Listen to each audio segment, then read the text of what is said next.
I just told Abram that he was adopted. He was 8 years old at the time, and we had not told him that he was adopted. So I sat him down and I told him the story of his mom and I adopting him. One night, I was laying Abram down. It was a Sunday night. I remember I was tired. I'd been at church all day, and I was praying over him. And I really just wanted to, pray an obligatory prayer and go watch Sports Center because I was tired.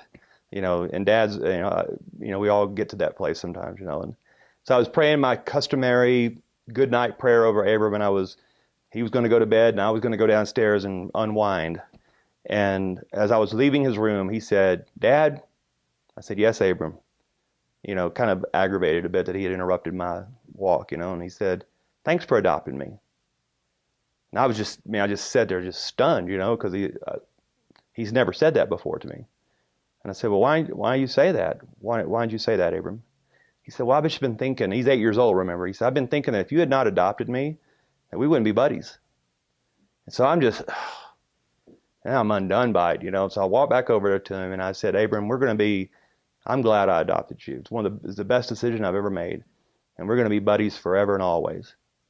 So it's a real emotional moment for me because it's the first time he really ever said something like that to me about his adoption. And he was catching it. His little heart, he was catching that I had chosen him, that I chose to adopt him. And because I made that choice, we were going to be friends always, forever and always. So I got out in the hallway and I just was praying. I was having this conversation with God about Abram. And I said, "Is everything okay with Abram?" I was asking the Lord this. And the Lord said, "That was for you. That wasn't for Abram." And I said, what do you mean it was for me?" He said, "Well, Brady, if I had not chosen to adopt you, we wouldn't be friends either.